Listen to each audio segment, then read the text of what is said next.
What's up guys, Chris here with another 4 Knights of the Apocalypse manga chapter review, and I gotta say, this was a really good chapter, and I gotta say, I like Teen Tristan a lot. You got a lot of his character right here in this chapter, and something's going on with Percival and his powers that just completely took me for a loop, and I'm honestly not sure where we're gonna go from here. But it seems like this misunderstanding has sort of been resolved for the most part, but we also got some inklings of something else going on in the background. I'll get into that in just a moment. Before all that, don't forget to like, subscribe, and hit the notification bell for updates on future videos. It really does help. As well as follow me on Instagram and Twitter if you want to see me posting stuff just at random, whether it be on new videos or my genuine thoughts on whatever it is I'm thinking or what I'm reading outside of this series. But without further ado, let's get into chapter 55 of the 4 Knights of the Apocalypse, titled Tristan. And I like the cover page. It's just literally a colored Tristan. And well, I'm saying this like I did with last week. It does seem like it took a lot after Elizabeth. Now that he's all grown up, he looks a lot more feminine. Most likely due to Elizabeth and the fact that he's half goddess. And if you look closely, he has the same earring that Elizabeth had at the beginning of the 7 Deadly Sins on his right ear. Which is a nice attention to detail, as honestly, it just seems really nice. And I like the overall gold and blue aesthetic that he's wearing above what seemingly is his regular clothing. But from there, we continue from last week with Tristan showing up right as the Tristan Brigade were planning to take down Percival after the brutality that was bestowed upon Percival's friends. They asked him about going off to find on the search for a prophesized knight. Tristan says they can wait for later and asks what's going on. Jian says that Percival is a Chaos Knight who serves King Arthur, and the piece of a coffin of eternal darkness that he holds is proof of that, as it was taken from their castle. So that means the dragon handle was in fact in Leonis, but somehow got stolen and ended up in the hands of Arthur. So that's a nice little piece of information. But we go on to see An, Nazianz, and Donnie critically injured and bleeding, as Tristan looks over as he says that they don't look that way to him, and realizes that Xion is using a sylph to basically take away their breathing and making it so they can't talk. Seeing this, Tristan tells Xion to remove the sylph immediately. Xion, disappointed at first, then gives a smile and just says, okay. There's something up with Xion. Me and literally everyone in the comments section in my previous videos have been mentioning this. Xion does seem like he's up to something. Anyway, he removes the sylph and everyone begins to breathe once more. Tristan says that this is going way too far, but even though they're trying to say that they have the piece of the coffin of eternal darkness, Tristan was told that it was recovered by an ally. Xion then grabbed onto Percival's shoulder and says that didn't quite get ya. Too bad, guess you're a lot luckier than I thought. Interesting choice of words there. Probably because he does not believe what Tristan says, or maybe he knows more than he's letting on. But then we get to see these markings as if Percival was saying something in a different language. I'm all alone again. Donnie, Nazianz, An, you took all of them from me. As he grabs Xion's hand, and Xion screams out in pain as he jumps away from Percival, with this ominous feeling around Percival as Xion removes his glove to reveal his arm, as it seems that it has been sucked of life energy as he wails out in pain, and it looks like it has been mummified. Now, something's up with Percival's powers that I'm going to get into a bit later, but this is just, all in all, what the hell? I did not expect this. That's straight out of left field. I thought things would go fine with Tristan arriving, and it seems that way at first, but now Percival's going to go full berserker mode on these guys. Isolde tells Jade to remove the darkness from Percival so that he can see what he's done. He's about to, but Percival lunges at him and grabs his throat. Before he can do anything, Tristan kicks Percival right in the air, like at light speed, seemingly. He's like very quick. He kicks Percival right up into the air and then follows after him. He doesn't know who he is, but he's too dangerous right now, and he can't take off the darkness, as if Percival can see, it'll make him a lot more dangerous and formidable. So Tristan lunges down and boosts right up as feathers fall from the sky as the rest of the group sees bird wings, and we see a nice 2-page spread with a giant picture of Percival falling in midair with Tristan with his goddess wings. So thank you, Nakaba Suzuki, we get to see Tristan fly. Tristan is asking Percival who he is, and if he really is an Ancient of Chaos, if he really is an enemy. Percival then says something else in a foreign language, Vazigra, I believe that's how it's being pronounced. But even Tristan doesn't recognize that manner of speaking, and that the magic is rough, wild, and pulsing like a heartbeat. He closes his eyes and opens it again, revealing his goddess mark in his right eye, and unleashes another attack. Twinkling Star. But Percival was not affected by it, seemingly. And just like that, Tristan confirms for himself that Percival is not a demon. So for all those that thought Percival was half demon, this is confirmation that no, he is not. Then Percival headbutts Tristan as Tristan tries to tumble away and get his bearings. He then slices Percival by bringing out twin blades. Now, these could be upgraded versions or newer blades compared to what we saw in the trailer for the new 7 Deadly Sins movie that's supposed to come out this year. It did tease that Tristan is a dual wielder, so it's nice to get confirmation on what kind of weapon Tristan uses. Aside from just a regular sword, he uses 2 swords, one white and one black, probably symbolizing the fact that he's a demon and a goddess, and I like little bits of symbolism.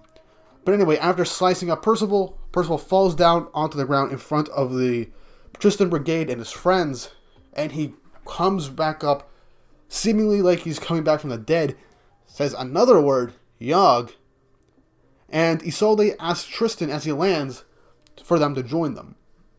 Tristan says he doesn't want any needless bloodshed, and he hates to see that, but he may not have a choice for them to fight. Shion urges Tristan to strike him down, now.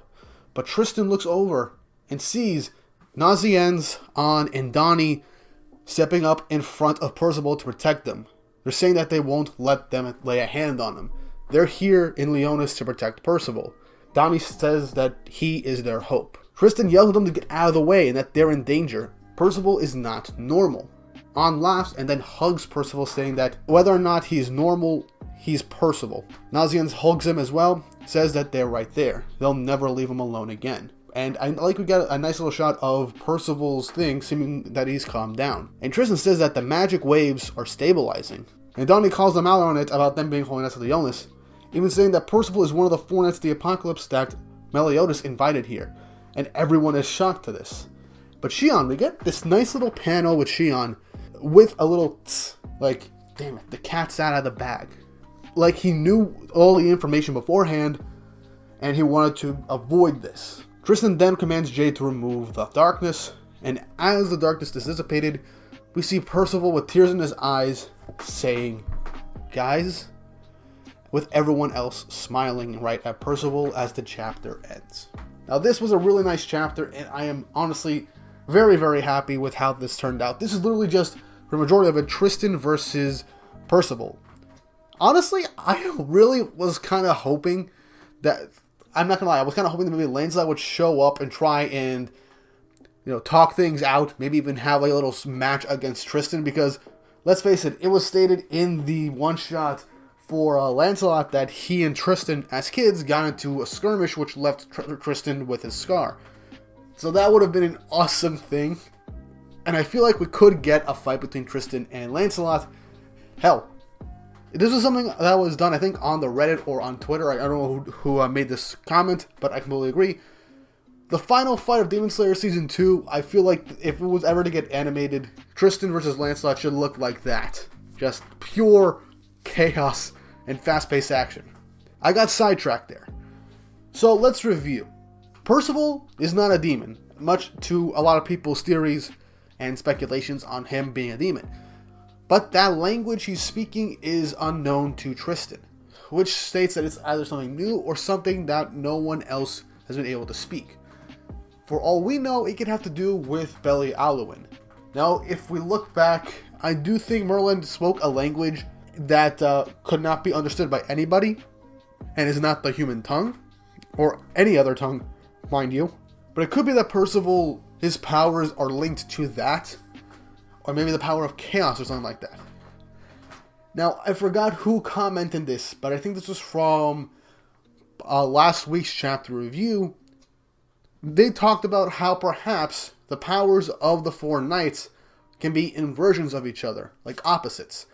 Percival is death, And we can see that once you grabbed Shion's arm, it seemingly got mummified as if it aged to the point of decay. But his power is stated to be hope. He is fueled by the hope of his friends. And it helped bring Percival back to life. So, if that is the case, perhaps the other knights also have inversion type abilities that are just the opposite of their true nature. Or perhaps it's a nature versus nurture thing which helps develop their magical powers. Being too thrown into negative emotions and darkness could actually taint their magic and even get them to go into monstrous rages that purely embody the type of knight they're supposed to be. Tristan is said to be pestilence. Perhaps since he's a demon and a goddess, the duality of the whole thing, goddess, he can cure diseases and heal people, but a demon, he can create diseases and kill people from it. That's actually something fairly interesting that I kind of hope Nakaba Suzuki really elaborates on. I feel like we are going to get these moments at some point. But there's also the fact that Shion knows more than he's letting on. With his reactions from the last 2 chapters to this one, it's obvious he knows something. He definitely knew that Percival was an ally, but still goaded Isolde and Jade to attack him. So he's either A spy for Arthur, or B, perhaps, we'll probably learn more in the Grudge of Edinburgh movie, perhaps Shion is more of someone in Edinburgh with Death Pierce, and maybe he wants to help Arthur on the side, because it helps with Death Pierce's thing about having a kingdom with humans and humans alone, and him and Arthur have the same motivations to an extent. And perhaps Shion is the reason why the dragon handle was taken in the first place. I mean, it makes complete sense. How would you be able to sneak into a castle guarded by not just one of the prophesized knights, but by one of the 7 deadly sins? The captain, the strongest character in the series right now, aside from Arthur himself. How are you going to steal that, sneak into the castle, and take something as precious that Meliodas himself in the previous series was willing to die for to keep from getting taken and to revive the demon clan? Well, have it be someone on the inside. It makes complete and total sense.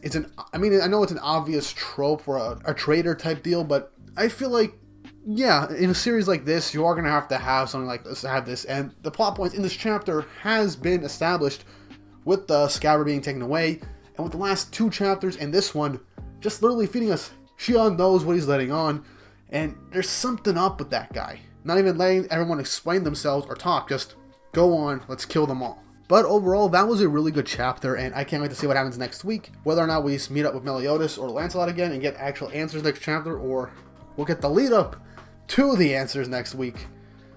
But I'm still very excited. But overall, what did you guys think? Leave your comments and opinions down below, as well as theories on what you think is going to happen in the rest of the series. I'm also planning to do more Four Knights content outside of theory videos and chapter reviews, maybe just panel discussions and just me rambling to the camera or something like that, just to get some more content out there and just to give my general thoughts and opinions before chapters come out.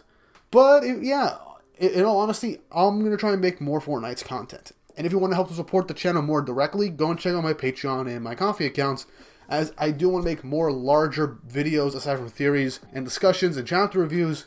And Patreon and Ko-fi will actually help me get those videos a lot sooner, as I do have editors helping me out with these videos, as you can tell. And I want to give back to them so that they can actually continue to edit for me and to show how much I actually really appreciate their help and to help this channel thrive. But yeah, with all that's said and done, I hope you guys enjoyed the video. I hope you guys have an awesome day.